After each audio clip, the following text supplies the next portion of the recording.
Tsangana tamin'ny maty tamin'ny Kristy. Minoa ny fifaliana ao amin'ny Tompo. Ndeha ho jerentsika amin'ny perikopa voalahatra anio ao amin'ny filazantsara ny Lioka. Lioka toko voalohany ny 7:70 mivaky toy izao amin'ny anaran'i Jesosy. Avy aiza no ahatongavan'izao amiko no mba vangin'ny renin'ny Tompoko ao. Tantarany namanginy Maria any Elizabeta rehefa avy novanginy anjely Gabriela ihany koa izy ka nanambarany fa hiteraka an'i Jesosy Kristy. Anio ry havana dia misy lehibe lavitra noho ny anjely Gabriela ary lehibe lavitra no Maria tonga mamangy ny fonao ary te hitoetra ao anatinao. Andeha hiderahantsika.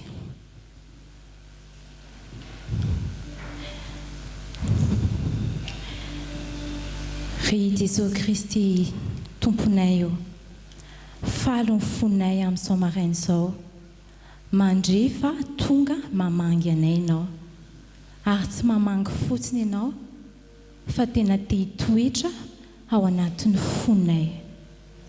Jesosy Kristy Tompo, sokafanay mitanatana ho anao fonay, midiry ianao ary diovy izay rehetra fahotanay, ny avinavina, ny fankalana, ny fahatezerana, fanaovana andolo-po sy ny faharatsiana rehetra. Diovy ny fonay mba tena hatamananao. Tenao manao fa izay madio am-po irery ihany no ahitanao. Te ahitanao izay Andriamanitro. Te ahitanao izay ary te hanana fifandraisana marina aminao mba hanapaka ao anatin'ny fonay ny fiadanana ary mba hatateraka ny fifalinay. Tonga soa anatin'ny fonainao Jesosy, mitoera meteza ho tamana. Amen.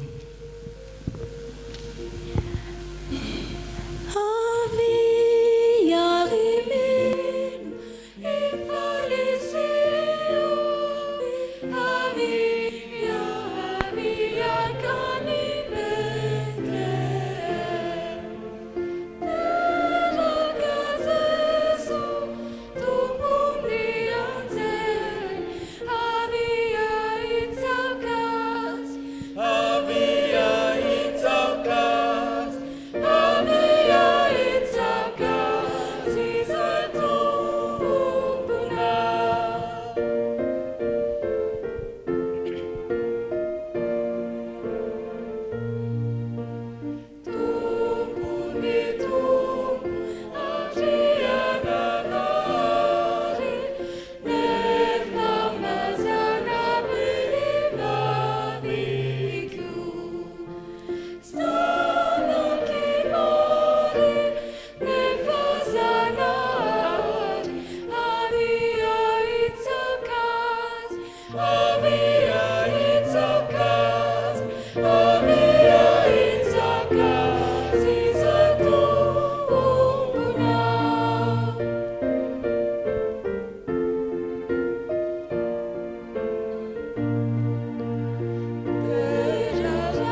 Dia ry havana mbola hojerentsika amin'ny perikôpa androany a izay voasoratra ao amin'ny boky ny oabolana toko fahatelo amby roapolo ny andiny fahavalo amby folo manao hoe amin'ny anaran'i Jesosy Kristy fa raha mbola izy koa ny farany a dia tsy ho foana ny fanantenanao. Ry havana minofa tena planinin'Andriamanitra ny anananao fiainana feno fifaliana ary minoa fa tsy maintsy misy farany ny toe-javatsarotra lalovanao mba hatateraka amin'ny fifalianao rehefa tena miorina marina ao amin'Andriamanitra ianao. Ary andeha mbola hiterasika noho izany. Ray malalo niterasy mankalaza anao izay satria Andriamanitra be fitiavana ianao ary mikatsaka mandrakariva ny fifalianay. Mino izay fa izany no tena programanao amin'ny fiainanay ary mino izay fa tena hainao ny mahatanteraka ny fifalianay. Eny fa na dia eo ary ny toe-javatsarotra, ny olana saro-bahana sy ny sedra maro isan-karazany avelanao lalovanay zanakao dia fantatray fa Andriamanitra tena mahay miaro ny fonay ianao ary mahay miaro ny sainay mba hatateraka mandrakariva ny fifalianay sy ny fiadanana. Dia ankehitriny dia mangataka aminao izahay ameo anay mba tsy hanankina intsony ny fifalianay amin'ny olona na izy na izy. Tsy hanankina fifalianay amin'ny volana ny harena, tsy hanankina amin'ny fifalianay amin'ny fahombiazana na amin'ny voninahitra na koa ny trangan-javatra samihafa. Ampianaro izay mba tia hanovo fifalianay ao aminao irery ihany. Diranao izay satria Andriamanitra mahay mamelombelona amin'ny fanantenanay ianao. Eny, ianao ny loharanom-pifaliana tena marina, madio ary maharitra mandrakizay. Dia rainay ianao fa ny zavatra omenao anay dia mahafaly sady mahasoa. Eny, ary dia omeo anay ny saina hatakatra izany fahamakiana izany teninao izany isan'andro. Misaotra ray malalo. Amen.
voninahitra ary toetra amintsika ny fiatanany. Amen.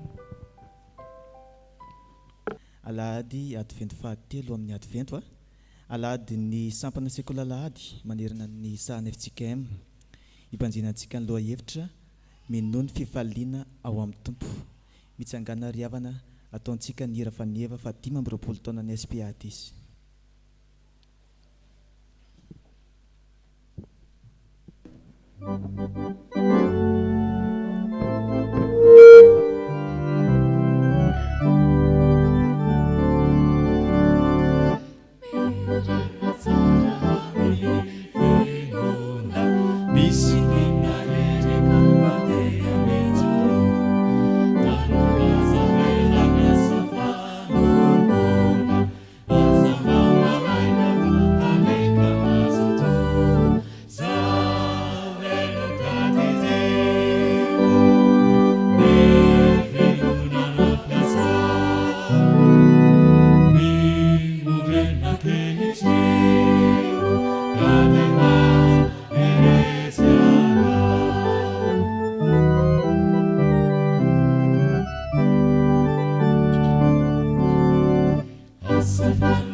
Fananareo any riavana ny fahasoavan'ny Jesosy Kristy Tompo.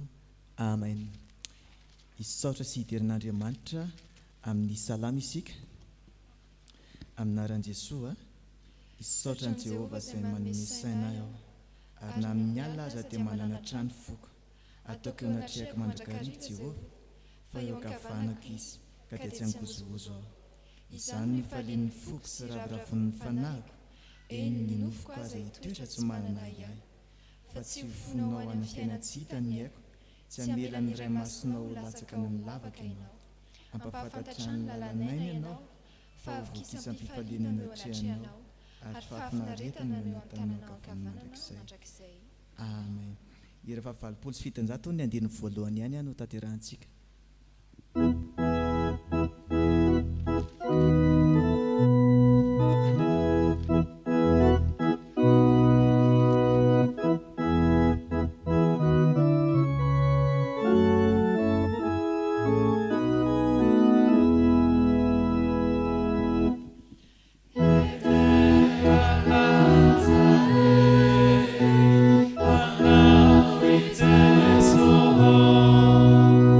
It's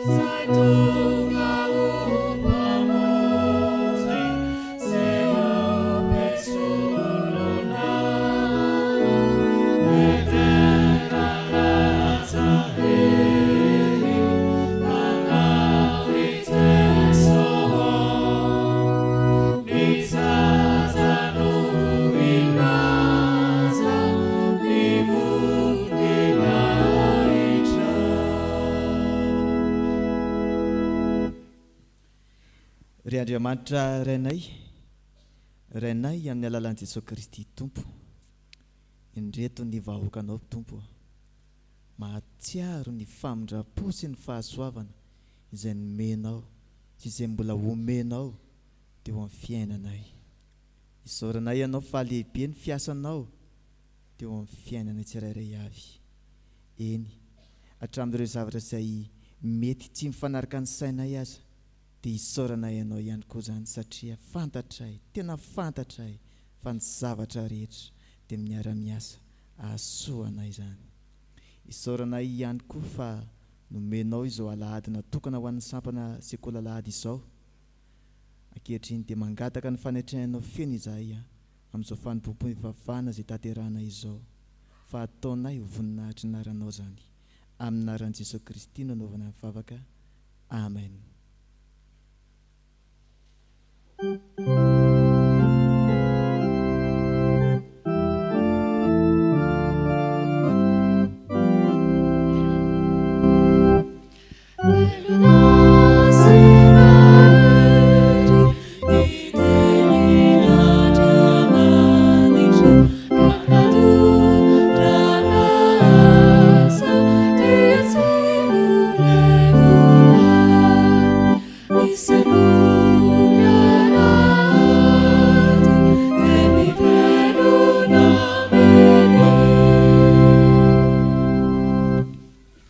Izany no tonom-bavaka ry ray malalo, mivelona ny teninao izahay, miteneny indray fa voniny izany izahay sekoly alahady iain'ny fampianarana avy aminao. Amin'ny naranao Jesosy nanaovana ny vavaka. Amen. Indesika fantsika ny baibolitsika ao amin'ny ohabolana.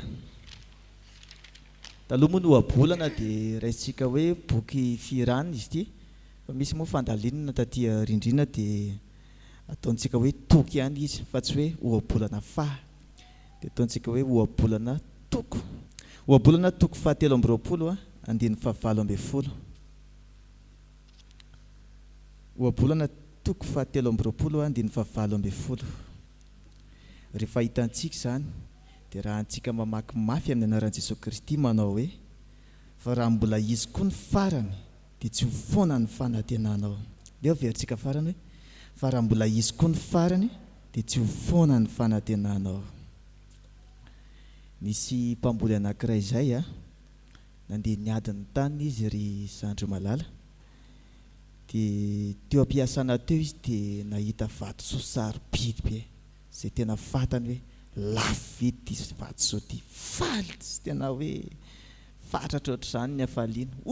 Ay afaka tena vita ny fiainako ninona izay karazana olam-piainana mety handalovako vita n'ity vato soa ity avokoa zany. Tena faly sy tretrika ity ranamany ity. Hoy izy hoe tena tsisy ahora intsony, raha sendra niady sarotra ary eo amin'ny fiainana dia tsy hoarako mandrakarivo zany. Lasa nanova be ny fiainan'ity namana anankiray ity izay hoe fananana ity vato soa ity, dia hozy izy hoe andeha aloha mbola tsy havadiko vola ity fa andeha aleviko ataoko tsy misy mahita mihitsy, fa amin'ny andro mahory dia loaraka io ary izay vao havadiko vola. Fa tsy fotsiny aloha fa manam-piadanana, tsisy zavatra ampiovana intsony, fa tena hoe ninona izay olana eo dia vitako io satria efa misy antoka ao. Dia nanova ny fiainan'ity rangahy ity izy lasa falifaly sy miramirana lavalandava amin'ny fiainany. Dia nandalana dia bonjour, salamy, arabaina daholo ity rehetrarehetra, tsikitsiky lalandava amin'ny fiainana satria ninona zany izay olana eo efa misy antoka ao ambadika ao. Ary ninona izay hoe olam-piainana hoe misy faharariana misy fahasaranany dia raisina pitsikina ilay izy salia anao raha retina andray dia efa misy vola ao hitsaboana anao raha sendra marary.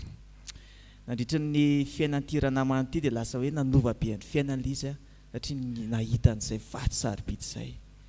Ary mandra-patapitry ny fiainany nefa dia izao no nahagaga, tsy nampiasainy ny vato sarobidy io satria ny asany dia nahafahany niotra hoe sy zavatra olana teo amin'ny fiainana. Inona ny lesona azo tomony amin'izany? ny amin'ity volany ity motsika dia le mibanjona hoe le loha hevitra hoe minomy fifaliana ao amin'ny tompo dia izao ry havana mety manana le vaty-sarobidy any ianao fa ny tena iren'ny tompo anao dia hoe izy ilay vaty-sarobidy entinao hiatrehana ny karazam-piainana rehetrarehetra ary izy ihany koa ny antoky ny fifaliana fa na inona zavatra mitranga dia tady ity hoe ao Jesosy antoka ho anao izy ary tahaka ny ahoana zany Andriamanitra tompony tompo mpanjaka ny mpanjaka tompony fahefana rehetra zany ilay Andriamanitra miantoka ny fiainanao dia hoy ianao hoe raha mbola izy koa ny farany dia tsy foana ny fanantenako fa ao Jesosy. Dia ry havana averintsika farany dia tsy anjery teo amin'ny anaran'i Jesosy fa raha mbola izy koa ny farany dia tsy foana ny fanantenanao. Aiza moa nahitantsika an'izany? Ohabolona toko 7:20 andiny 7:20 dia hiaraka hivavaka isika. Jesosy Tompo ampitombony finoanay sy ny fanantenanay anao amin'ny anaranao Jesosy amen. Hiaraka hitsangana ny fiangonana anatanteraka ny hira fangatana ny fanahy masina.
Rainay amin'ny alalan'i Jesosy Kristy tompo sy mpamonjy anay.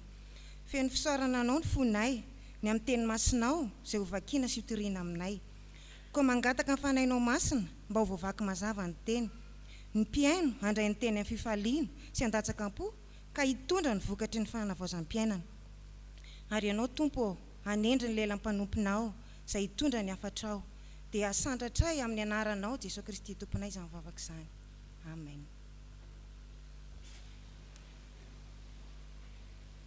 Hiaraka maki ny soratra masina sika ao amin'ny fanekena taloha boky Noabolana toko 7:20 andiny 12 ka hatramin'ny 9. Rehefa hita dia ho vakiana amin'ny anaran'ny Tompo. Ampy Fjkm ny fonao sy tepalalana ny sofinao. Aza tsy mana fahaizanaka fa tsy ho faty izy tsy akory na dia asianao ny azo aza. Raha mamely azy amin'ny azo ianao dia ho voavonjinao tsy ho any amin'ny fiainantsita ny fanahiny. Anaka raha endry ny fonao dia ho faly koa ny foko dia ny foko. Eny ho ravoravo ny fanahiko raha miteny marina ny molotrao. Aoka tsy alona mpanota ny fonao fa matahora ny Jehovah mandritry ny andro. Fa raha mbola izy koa ny farany dia tsy ho foana ny fanantenanao.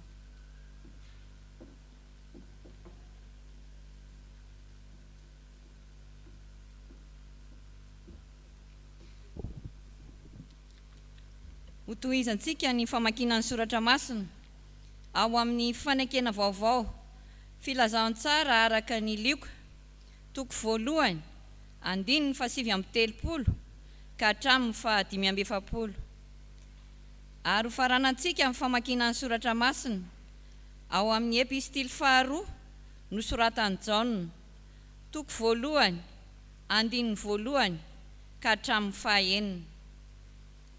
Rehefa hita dia ho vakiana amin'ny anaran'ny Tompo. Ary Maria niainga tamin'izany andro izany, ka nandeha faingana ho any amin'ny tany avoana, ho amin'ny tanàna anankiray any Joda. Ary niditra tao an-tranon'i Zakaria izy, ka niarahaba ny Elizabeta. Ary rehefa reny Elizabeta amin'ny fiaraban'i Maria, dia nibitaka ny zaza tao an-kibony. Ary nofenoina amin'ny fanahy masina Elizabeta, dia niantso tamin'ny feo mahery hoe izy: voatahy samy vehivavy ianao, ary voatahy ny ateraky ny kibonao. Avy aiza no ahatongavan'izao amiko, no mba vangin'ny ren'ny tompoko aho? Fa indro raha vao reny sofiko ny feon'ny fiarabanao, dia nibitaka noho ny hafaliana ny zaza anto an-kiboko. Ary sambatra ianao izay nino, fa efaina izay zavatra nampilazain'ny Tompo taminao. Izao olo-olona mamangy ny tompoko vavy voafidy sy ny zanany, izay tiako amin'ny fahamarinana, ary tsy izao ihany, fa izay rehetra mahalala ny marina koa, noho ny fahamarinana izay mitoetra ato anatitsika, sady ho ato amintsika mandrakizay. Ho amintsika amin'ny fahasoavana sy ny famondram-po, ary ny fiadanana avy amin'Andriamanitra ray sy Jesosy Kristy, zanaky ny ray, amin'ny fahamarinana sy ny fitiavana. Faly indrindra aho satria misy hitako ny zanakao sasany mandeha amin'ny fahamarinana, araky ny nandraisantsika didy tamin'ny ray. Ary mangataka aminao aho ankehitriny, tompoko vavy, tsy toy ny manoratra didy vaovao aminao, fa ilaina anantsika hatramin'ny voalohany ihany. Dia aoka hifankatia isika, ary izao ny fitiavana, dia ny andehanantsika araky ny didiny. Izany no didy, tahaka ny efa renareo hatramin'ny taloha ihany, dia ny andehananareo aminy. Amen. Oh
Vavaka sika ry havana.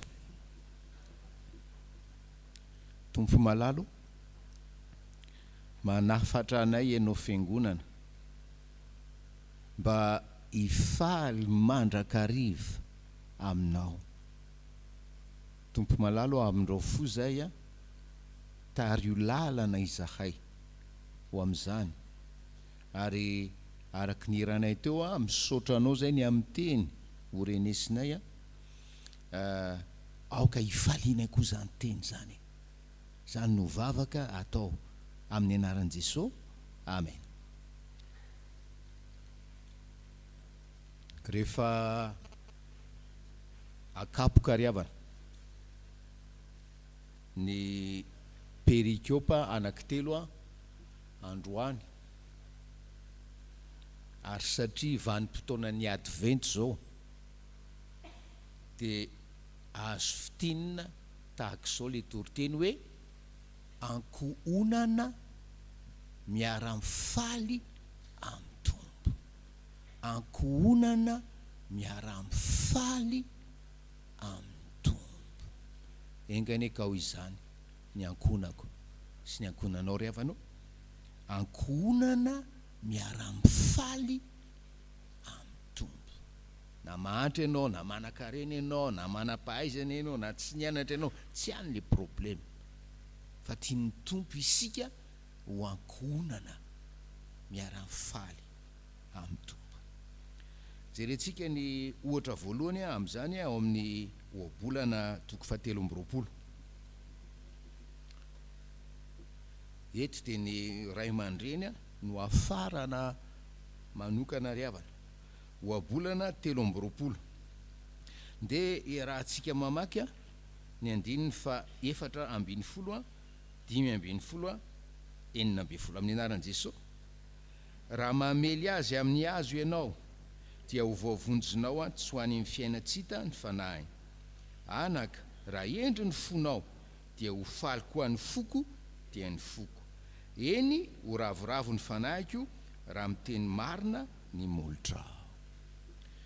Famarinana voalohany ry havana dia zao io amin'ny 5:4 hoe raha mamely azy amin'ny hazo ianao dia ho voavonjinao tsy ho any amin'ny fiainatsita ny fanahiny.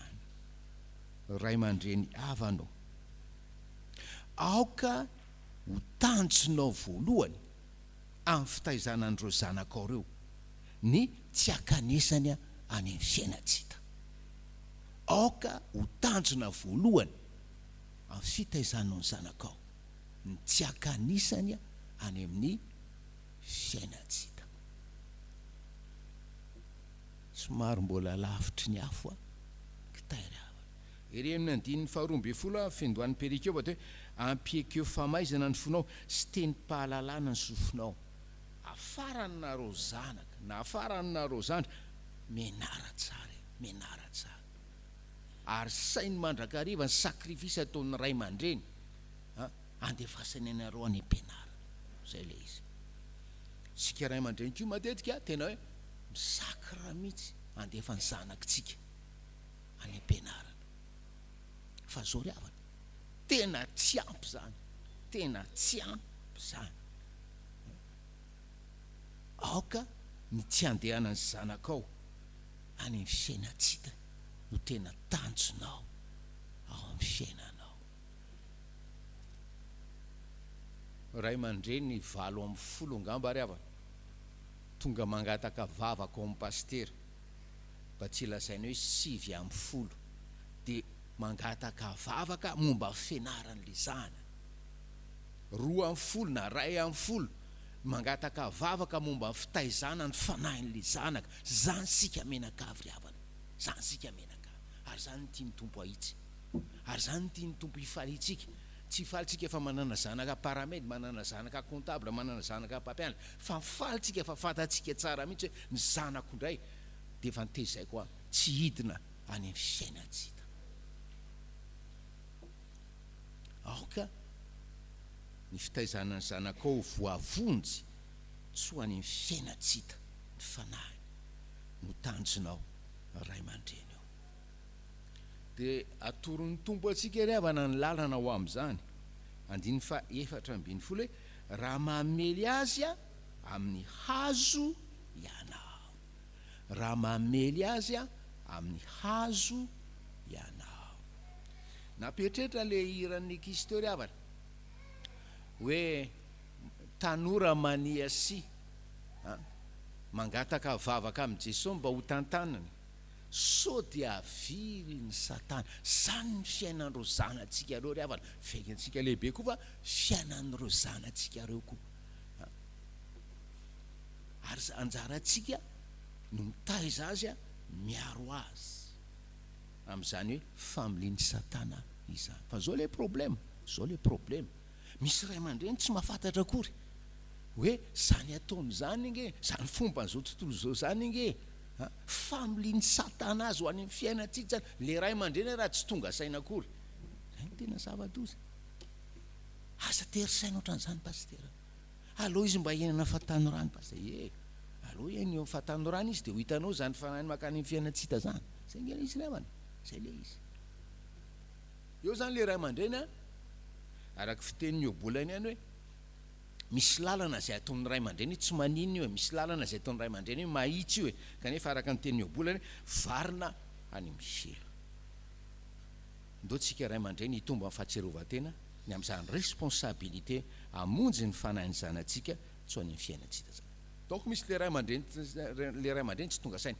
Dia misy indray ray aman-dreny a tsy manaiky mihitsy, zany hoe hampiasaony hazo, hampiasaony hazo, hampiasaony tsorakazo hitaizana le zaza, anarina le zaza, anarina le zaza. Fa raha tianao izy a mila fahaizana ry havana. Fa zao asio amin'ny tsorakazo izy, fa misy fahaizana mamely ny zanaka amin'ny tsorakazo. Ary io no be dehibe ny ray aman-dreny. Tsy mahay an'izay ry havana. Le teo moa zany hoe tsy fantany ilaina ny tsorakazo fa so dia mandratra an'le zaza, so dia manimba ny fifandraisako amin'le zaza, so dia miteraka fangidim-po amin'le zaza sy ny karaza. Non, efa hoe asio amin'ny hazo izy. Jerentsika nge ny bokin'ny obolany ao amin'ny 13. 13.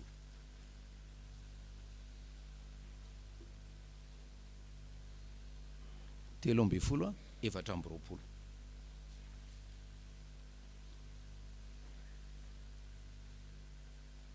Amin'ny anaran'i Jesosy, zay mitsitsy ny tsorakazony dia maninona? Tsy tian'ny zanany, fa zay tian'ny zanaka dia manafay azy raha mbola kely. Faizo izy dia ny mbola kely. Raha rotiko ty ravana, mahiray ny zazakely fa zay moa zany lizy androany tsy fantatro zany izy zany zazakely zany, fa tatato ny zazakely ny tomany. Zazakely zany ry havana, io le fony mbola kely hoentina ty am-piangonana izy, apetrako ambany fahasoavan'Andriamanitra ty am-piangonana izy. Rehefa mitomany izy a tsorakazo, rehefa mitomany izy a tsorakazo, rehefa mitomany izy a tsorakazo. Afaka ray volana na 2 volana tsisy zazakely mitomany tsony. Raisiko modely foana pastera namanay tany ampitan-dranomasina tany, nananjanaka 9 izy sa 6 menata. Zany ils étaient sages comme une image à l'église. 9 menata mbola kely zany a tsorakazo, tsorakazo. Atao tranon'Andriamanitra sika zao.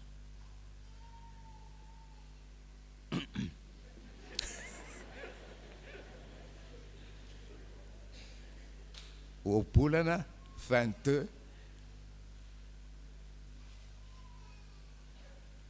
15. Au bolana 22 15.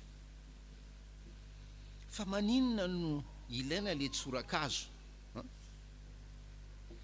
Amin'ny anaran'i Jesosy, miraikitra amin'ny fon'ny zaza ny adalàna, fa ny tsorakazo famaizana no ampanalavitra izany a. Zay le izy ry havana, zay le izy. Miraikitra amin'ny fon'ny zaza ny adalàna. Dia ahoana le hoe famelezana an'le zaza? Rehefa hitanao fa hoe tsy laitra ny fananarana le zaza, alefaso amin'izay ny tsorakazo fa tsy fahaizany ray aman-dreny mamely an'le hazo na le tsorakazo ataony anaty fahatezerana le izy aza mamely tsorakazo anaty fahatezerana mihitsy lava ataotsika zao le zaza iny raha ohatra hoe efa afaka iresana izy anetrana de avindry aviela de be de la fantatry la fantatry indrina n'inondriny be de mbola be konetaka atao am-piangonana nefa rehefa tenenina ny am-piangonana tsisy mitomany zany de nefa ny lahy efa mitenenina amfona dada amfona mama elahy efa impiry ny tenenina ndre efa impiry ny tenenina kapohan'ny dada elahy ry avanao raha mikapoka ako amin'ny fotony amin'ny fofeny fitiavana kapohako moramora izy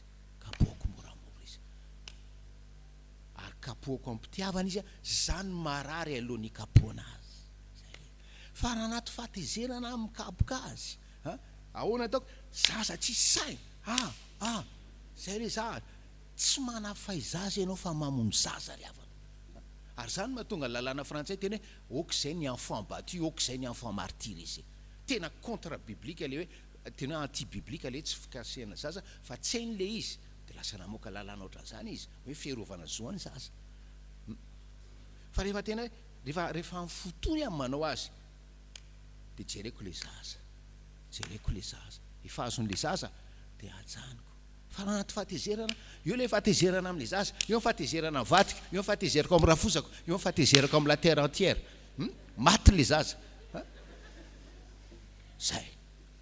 zay le izy ravana fatary manomboka an'io ny hoe tokony ho vonjeko ny fanahin'ity zaza ty tsy ho any fiainatsita ary adito koa ny mampiasa tsorakazo iverenatsika lo bolana 13 roapolo zava-doza amin'ny ankizy ty naman-dratsy ty ry avana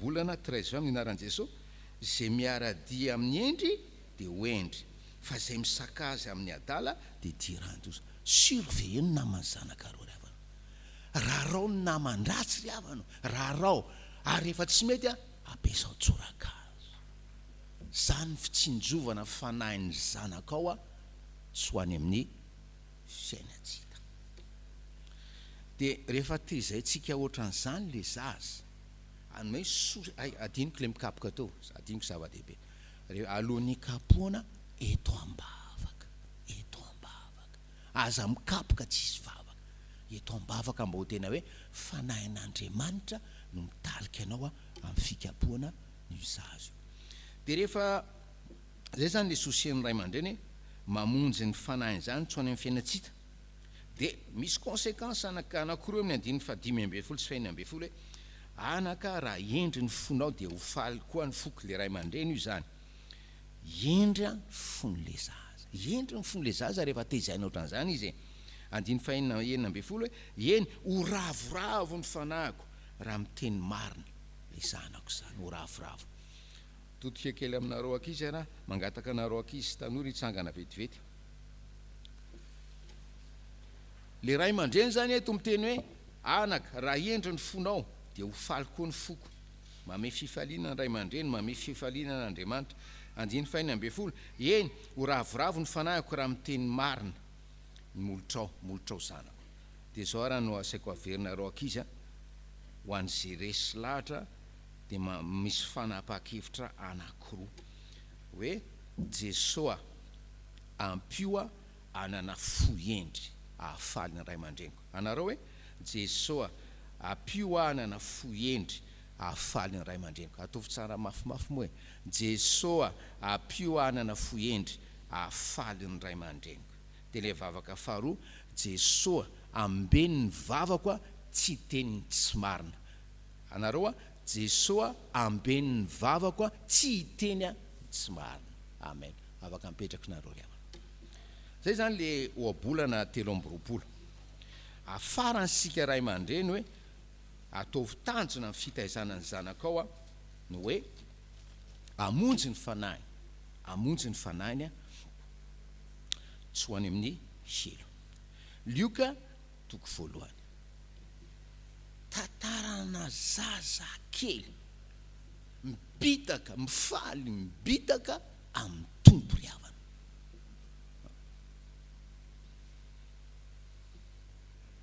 Deo raha antsika mamaka Lioka ray a 1:7 ka hatramin'ny fa 4:7. Lioka ray a 41 ka hatramin'ny 44 amin'ny anaran'i Jesosy.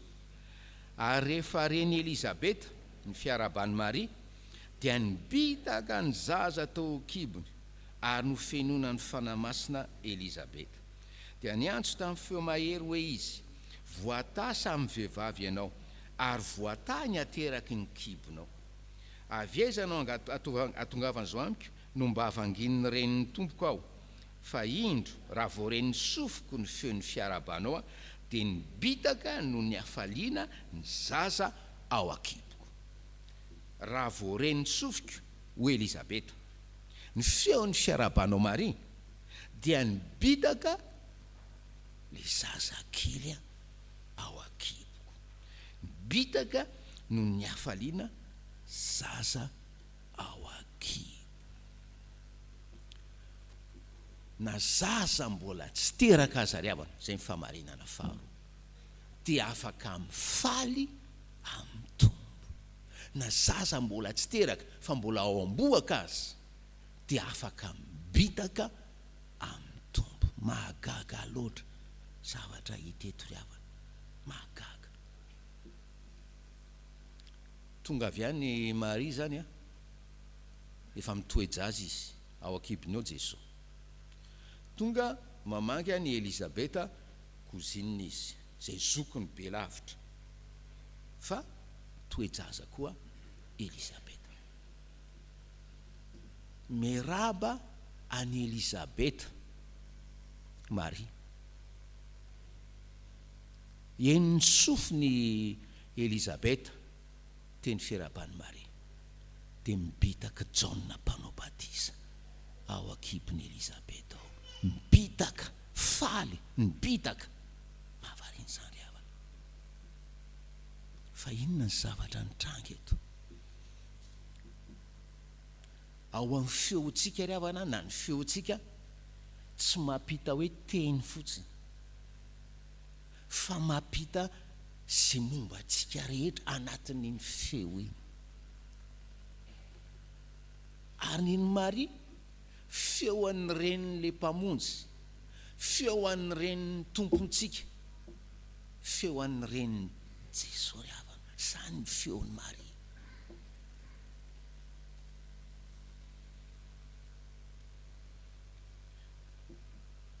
Inona fa faly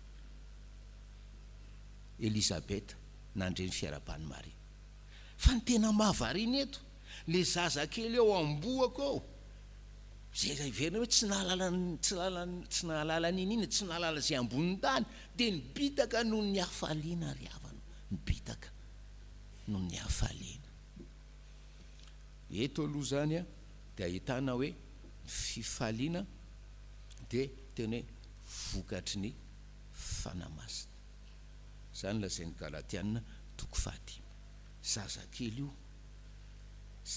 io satria Maria manana tondra ny Jesosy ao amboaka ao, dia hoe manana fanamasina, dia izay fanahy zay no miteraka fifaliana ao amin'ny Jaona mpanao batisa ry havana. Fa raha jerentsika ireny 5:5 ireo amin'ny Luka 2:5, ozy izy Gabriela tamin'ny Zakaria, ho fenona ny fanamasina hatrany akibondreniny aza izy. Zany ty Jaona mpanao batisa ty, ho fenona, Luka 1:15, ho fenona ny fanamasina hatrany akibondreniny azy. Dia io le fanamasina mampibitaka azy ry havana. Minono fifaliana avy amin'ny Jesosy, minono fifaliana avy amin'ny fanamasina. Zany ny ataon'ny Jaona mpanao batisa antsika eto ry havana. Ady tena hoe nibitaka izy, ny atsambotra izy.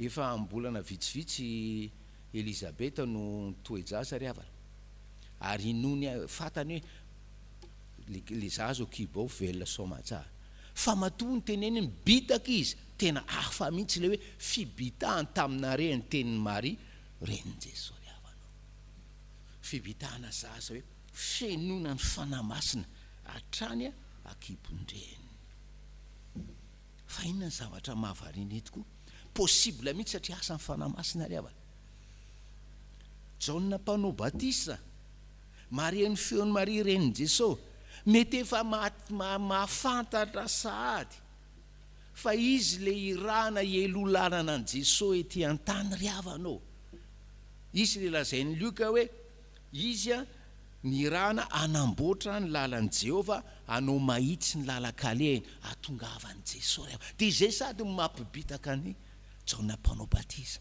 raha mbola ao akibony mamany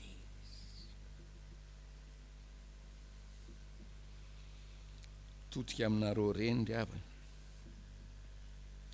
sy reny Elizabeta nampifaly an'le zaza tao akibony sainy mandrakariva riavana fa zay zavatra renesiny sofinareo reny na inona dia misy impact amin'ny zanaka ao akibonareo misy impact hatrany amboaka zay ny anankiray ary ny zavatra mafaly riavana dia zao koa ho anareo reny zay tena hoe manana ny Jesosy marina zay tena hoe tempolo ny fanahy masina marina na toy inona vadinareo mifaly ianareo fa hoe hiasan'ny fanahy masina koa io zanakareo ao akibonareo io ary afaka manantena fifaliana ho azy ianareo ninina situation ianareo satria hoe mifaly amin'ny fanahy mifaly amin'ny tompo riavanao zay ny fahamarinana faharoa na ny zaza ary na ny zaza kely oatra ny zaza kely moa zany fa ny zaza mbola ao amboaka aza dia afaka mibitaka faly amin'ny tompo mamarana sika Jaona faharoa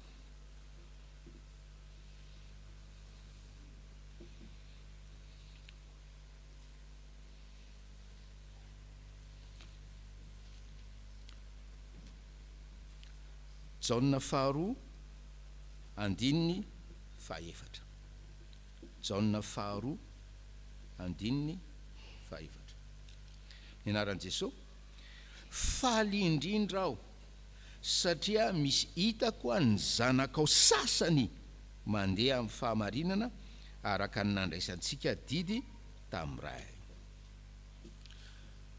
eto ny apôstôly Jaona mandinika ny zanaka marobe na mpanompovavin'Andriamanitra anankiray izay dia faly indrindra izy satria misy zanaka sasany amin'io mpanompovavin'Andriamanitra io mandeha amin'ny fahamarinana mbola mitodika indray amin'ny ray aman-dreny riavana tezao ny zanakitsika andeha amin'ny fahamarinana tezao ny zanatsika handeha amin'ny fahamarinana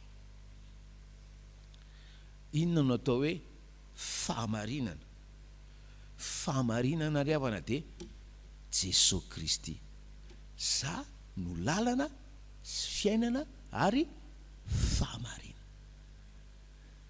lehilahy anankiray no antsoina hoe fahamarinana tezao ny zanatsika andeha araka ny fahamarinana dia Jesosy Kristy tsy moro zany amin'izao vanim-potoana iainantsika zao vanim-potoana iainantsika zao dia hoe il n'y a pas de vérité absolue zany no ahelin'izao tontolo zao zany misy vérité absolue riavanao dia Jesosy zany any tsirairay zany fahamarinana zany tsirairay avy samy manana fahamarinana tsy ariavanao Jesosy no fahamarinana ary Jesosy rery fahamarinana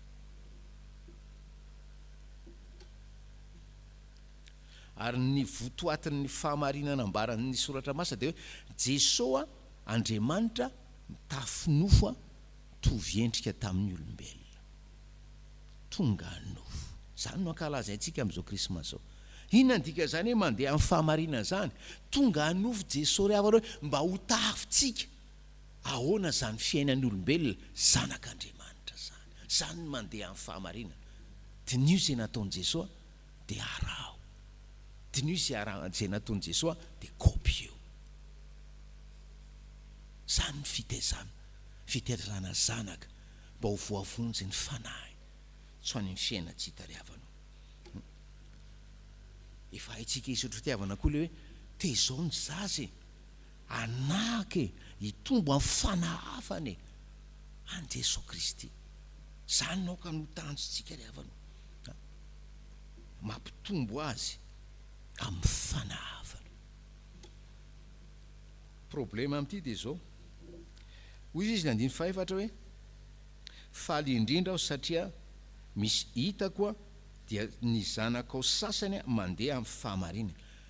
Tena mazava zany le didin'Andriamanitra hoe mandehana amin'ny fahamarinana, mandehana amin'ny fahamarinana. Tsy hoe didy sarotra takariny io riavana, fa tena hoe ambaran'Andriamanitra mazava ny sitrapony.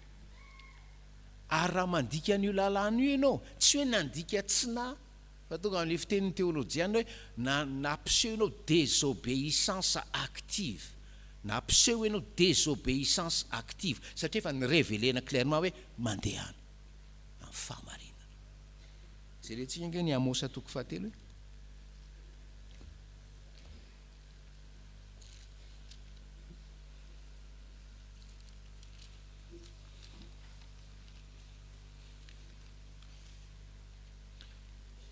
Amosa 3 andininy 2.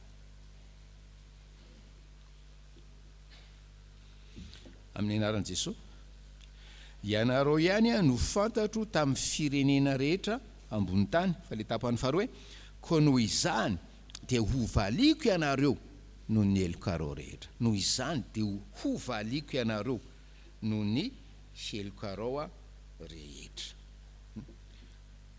Ho valian'Andriamanitra ny mpino riavana amin'ny helony rehetra.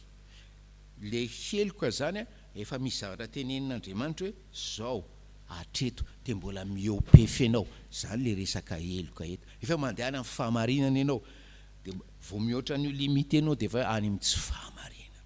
Ho valiko ianareo no ny helokareo rehetra.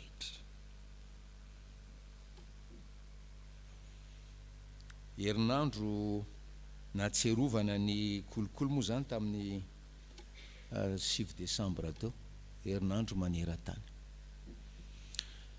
Nieno interview an'le raha matoa mpitantana le Transparency International Madagasikara nanao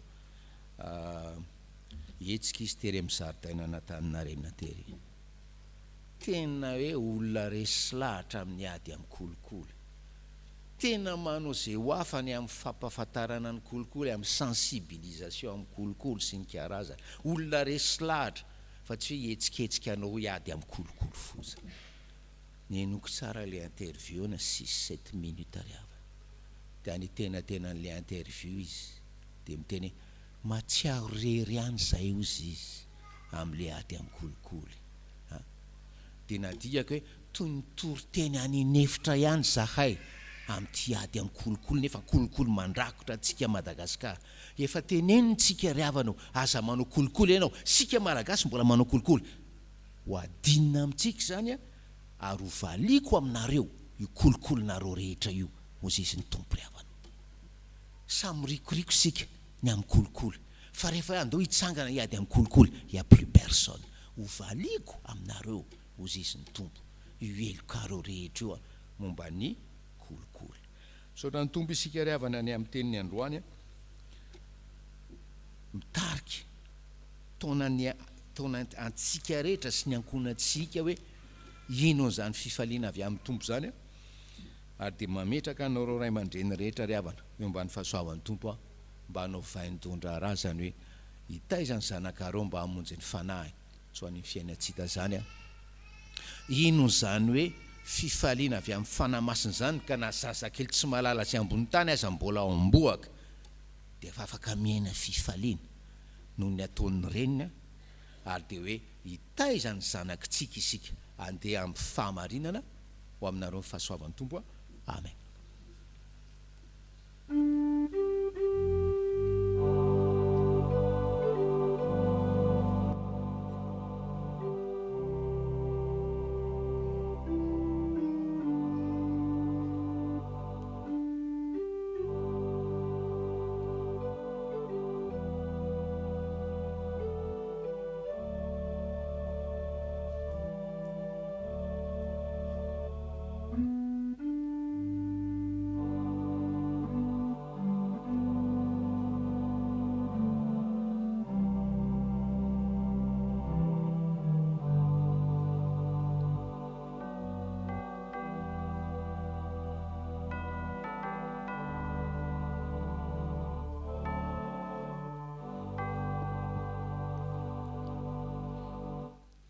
Iarikivavaka antsika ry havana.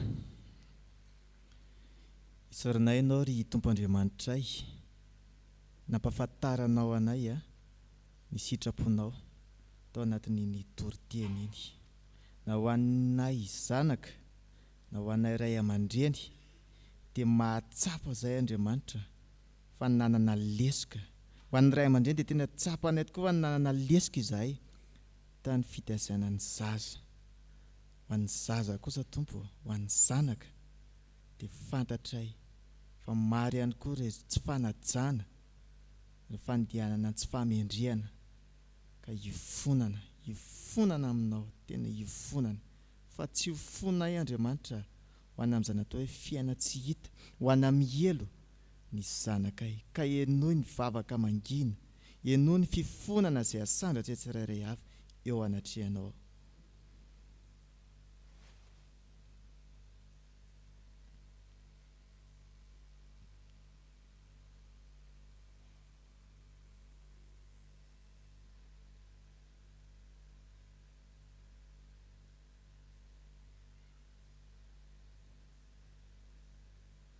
Misaotra ray, misaotra Jesosy mitondra an'izay vavaka izay, ary ny vavaka izay nataonay dia ataonay amin'ny anaranao Jesosy.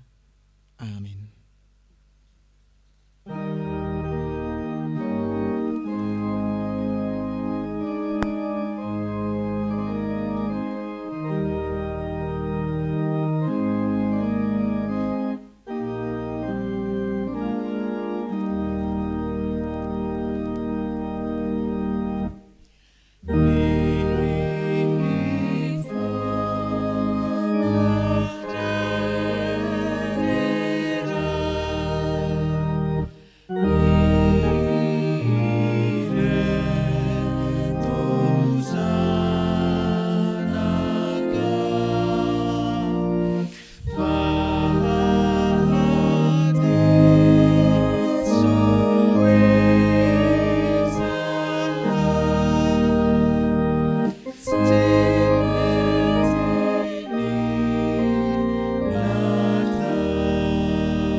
Ry havana manalala, ho antsika izay niaika tokoa ny fahotantsika teo anatrehan'ny Tompo, ary ny bebaka marina tokoa mitsangana andreny teny so mahafaly atolotry ny Tompo antsika ho famailana ny elontsika. Ho ny Tompo aminao, satria ninoanatra ianao ka nanetry tena teo anatrehako izao efa niaino. Izao efa nandevina ny fahadisoanareo tahaka ny fandevina ny zavona, ary efa nandevina ny fahotanareo tahaka ny fandevina ny rahona. Koa miverena amiko fa efa nanavitra anao aho, fa efa tonga ny zanak'olona litady sy hamonjy ny very, fa avelany ny elokareo noho ny anaran'ny masina. Alleluia. Amen. Ambarany anaran'ny Tompo fa avelany ny elokareo ary miteranty ny anarany.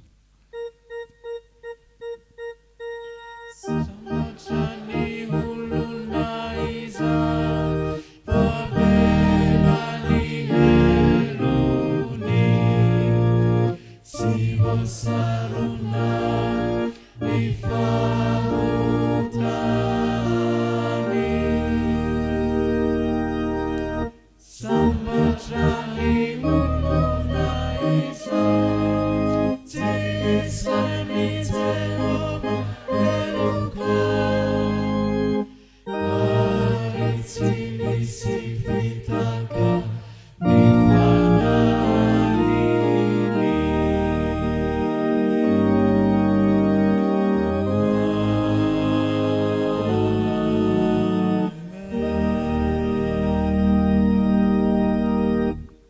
antsika izay vaovela heloka dia andeha ambarantsika ampahibe maso ny finoantsika araka ny fanekempinoana laharana faharoa.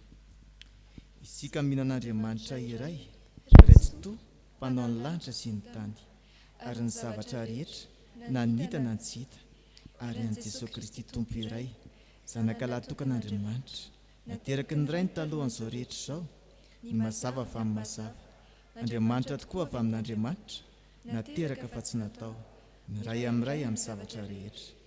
Izy no naharian'izao tontolo izao noho ny amintsika olombelona sady famonjenantsika, dia ninona avy tany an-danitra izy ary nataony fanamasina nofo avy tamin'ny Maria Virjiny.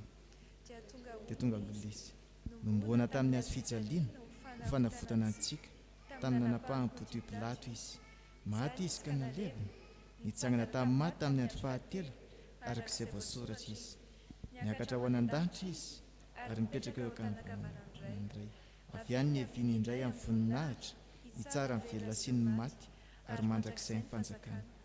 Isika mino ny fanahy masina tombo sady mpanome aina izay avy amin'ny Ray sy ny Zanaka ka hitsaoana sy ankalasaina miaraka amin'ny Ray sy ny Zanaka. Izy dia niteny tamin'ny favampamina any. Isika mino ny fiangonana iray miorina ny fanambarana apôstôly ary manerana izao tontolo izao. Isika mino ny batisa iray famelan-kelika sady manantena ny fitsanganan'ny tenany maty ary ny fiainana mandrakizay. Amen.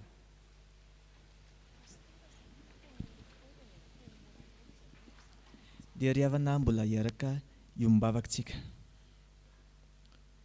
Ry Tompo Andriamanitra,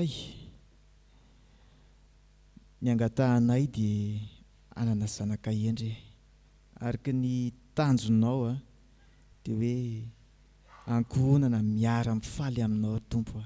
Tena irininay izany, na ho an'ny ray aman-dreny na ho an'ny zanaka. Ampio izahay Andriamanitra hifikitra aminao Jesosy, na amin'ny fitazana io ary ny zaza mba hifikitra aminao ihany koa. Ampio ny ray aman-dreny hitaiza ary ilaina ny famaizana araka ny teninao. Ampio izay anafainy zanakay ao anatin'ny fitoniana izay angatahanao aminay.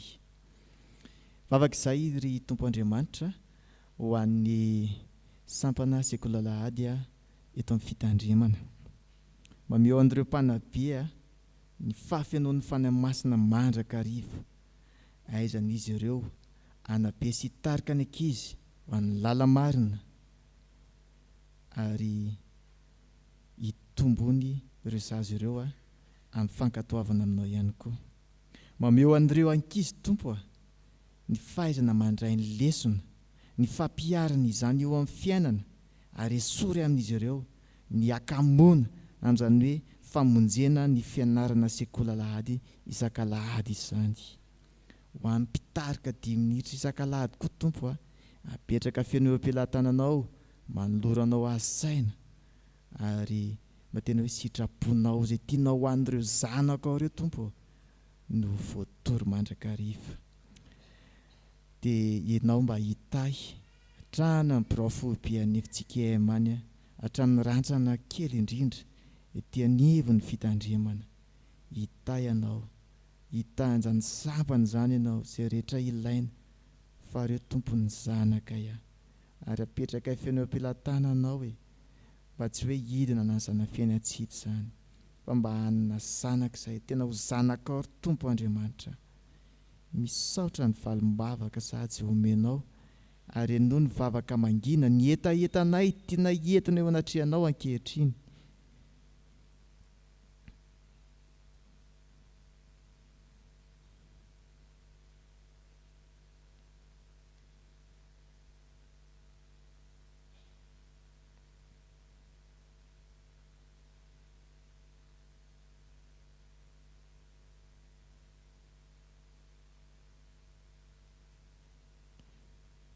Mino izay Jesosy fa ho an'ireny zanaka maditra, ho an'ny ray aman-dreny izay mitaraina andro manalina no ny andro ireo zanany, dia jerenao manokana ihany koa ireny. Ny vavakay dia ataonay amin'ny anaranao Jesosy ary akambanay amin'ilay vavaka izay nampianarinao manao hoe rainy izy amin'ny an-danitra. Ho masinina ny anaranao, ho tonga ny fanjakanao ataony sitraponao ny tia tantaka ny an-danitra meona n'io ny anasazo aminay ary mamelany elokay taka namelany izy meloka taminay ary mitondra ny amin'ny fakapanahy fa manafany amin'ny ratsy anao ny fanjakana sy ny hery ary ny voninahitra mandrakizay amen. Reva malala alaky ny efa nogenesika teo atao amin'ny raharaha fiangonana teo dia isy ny Fanompoam-Pivavahana izay atao ny zoma ho avy zao ao amin'ny toeram-panomanana mpitandrina ao Ambatonakanga ho fanoina fankasitrahana ny dokotera Andriamoramanga Razafindrabeaga izay zanaky ny fiangonantsika fa ankehitriny kosa sika dia hitsangana ary iaraha-bazy noho izany fanahitrarana izany fisotrondronoana izany.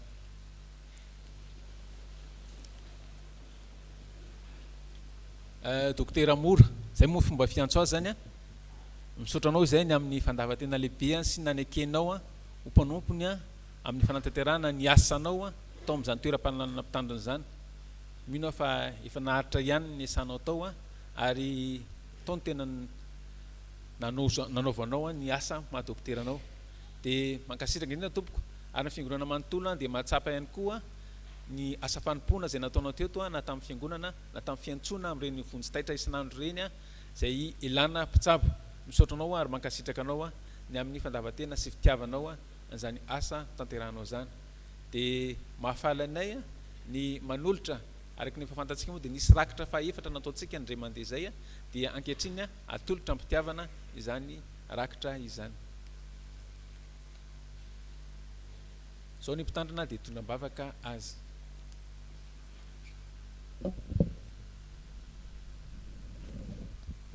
Vavakisika tompo ianao no lohan'ny fiangonana, ianao no tompon'ny asa, ianao no manangana mpanompo hanompo anao eo amin'ny sehatra isan-karazany ary anisan'izany dokotera Mora. Isaorana anao tompo ny zava-dehibe rehetra nataonao tao amin'ny fiainana, nataonao azy menakavy kely. Isaorana anao koa ny zava-dehibe rehetra nataonao tamin'ny alalany nandritra n'izay fotoana tena naharitra izay dia hoderaina sy ankalazaina ny ianao noho izany fahasoavanao amin'izao mpanompolanao zao. Amin'izao fotoana andehana ny sotro ronono zao ianao no mbola hitarika azy sy aniraka azy amin'izay asa mbola nomaninao ho ataony ho alehany ary dia mbola mametraka azy sy ny ankonany eo ambany fahasoavanao amin'ny andro rehetra sisa mbola omenao azy izany no vavaka ataony amin'ny anaran'i Jesosy. Amen. Petraka fiangonana. Tainy tompo.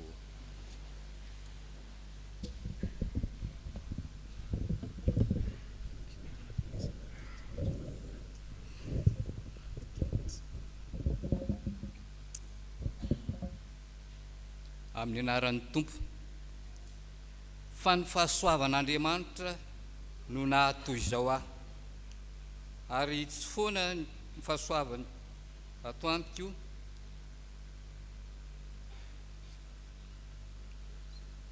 fa efa niasa fatratra mihoatra noho izy rehetra nefa tsy izaho fa ny fahasoavan'Andriamanitra no niara niasa tamiko. Izany tenin'Andriamanitra izany diavana etiko hijoroana vavolombelona sy isaorako anareo fiangonana amin'izao fotoana izao. Raha amin'ny maha olombelona dia tsy tao anatin'ny saina velively izany hoe hiasa ao amin'ny faculté de théologie Ambatonakanga izany.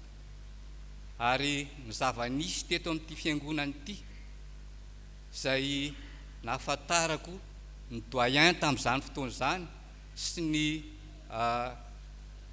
gestionnaire tamin'izany fotoana izany izay nitendren'ny FOIB ho délégué teto nahafantarako hoe ao amin'ny faculté de théologie ry zareo.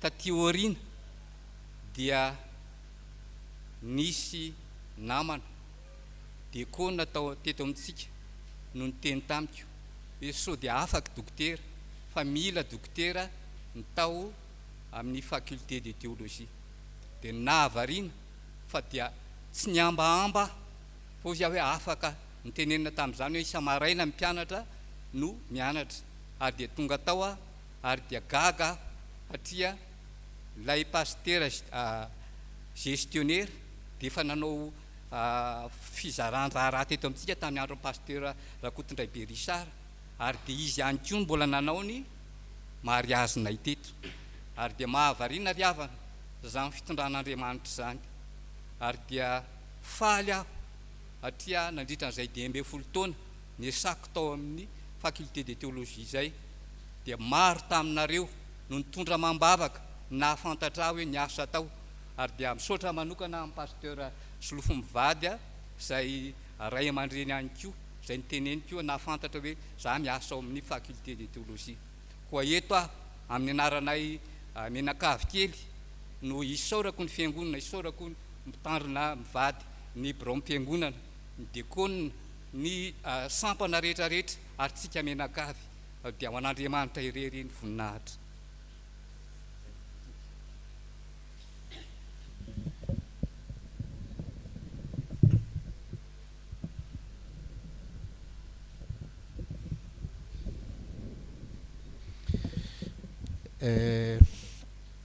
So dia tsiny le momba amin'ny bazary de Noël teo ry havana fa amin'ny sabotsy amin'ny sabotsy ho avy zao 18 amin'ny fitora sasany maraina ka hatramin'ny ray ora sasany tolakandro ao isika miona andao ataotsika amboim-piona io zany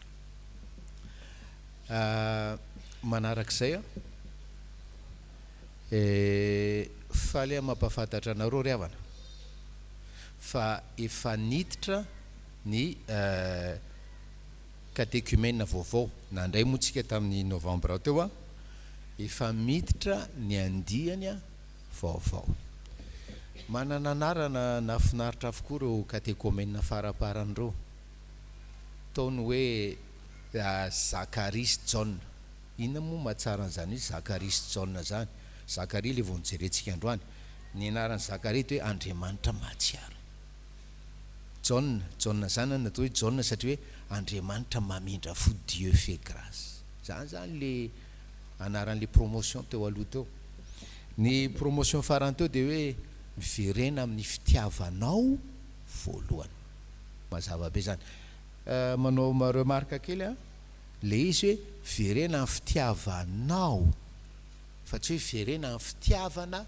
voalohany verena amin'ny fitiavanao miverina amin'ny fitiavanao ianao satria efa tao aminao taloha le fitiavana fa saina hiverenanao zany fitiavanao voalohany izany ny ty andiany ankehitriny ty ry havana dia nampisalorana ny anarana hoe andiany miandry ny tombo samy nanananina izy sy ny atsarany ny andiana catéchumène taty tamin'izay 17 taona zay fa ty ry havana dia hafa indrindra hoe catéchumène mpandray nyfanasan'ny tompo miandry ny tompo dia manasa atsika ray aman-dreny zay mbola tsy mpandray za mangatakandro ry havana manasa atsika zandrizanaka zay mbola tsy mpandray hoe aza mampiandry ny tompo aza mampifilan'ny tompo aza mamorona atsanga tsy amanorana tsy anaovana catéchumène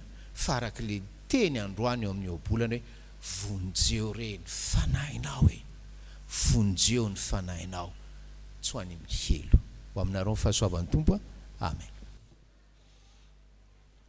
Tsy mitsahatry ny midera sy mankalaza anao ny fonay mpamonjy eo fa Andriamanitry ny fahasoavana rehetra ianao ary mbola nanamarina izany zahay tamin'izao maraina izao dia misaotra ny amin'ny teny ho anay fiangonana ny amin'ny sitraponao misaotra ny amin'ny teny famporisena sy fampahirezana misaotra ny amin'ny toko-pitiavana izay nomenao any tsirairay tompo malalo dia mbola mametraka ny mpanomponao rehetra eo am-pialatananao eo mba ny fiarovanao zany vavaka zany dia taonay amin'ny anaran'i Jesosy amen.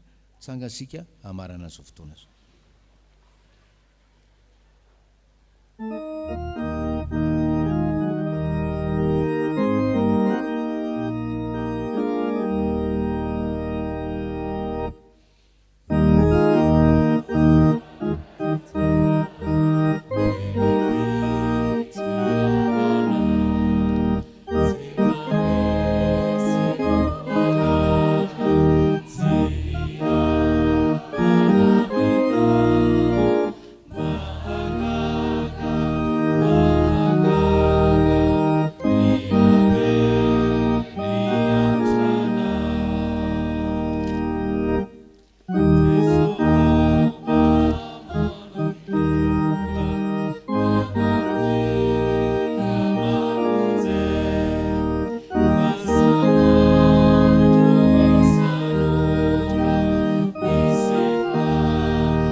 tsodrano avy hatrany dia mipetraka amin'ny fiangonana miara-mivavaka mangina isika.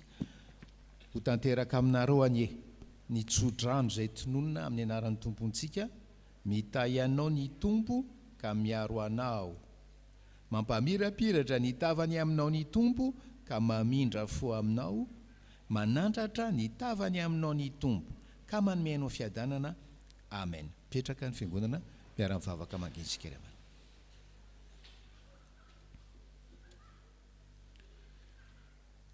Ho an'ilay Andriamanitra velona irery anie ny voninahitra, amin'ny anaran'ny Ray sy ny Zanaka ary ny fanahy masina. Amen.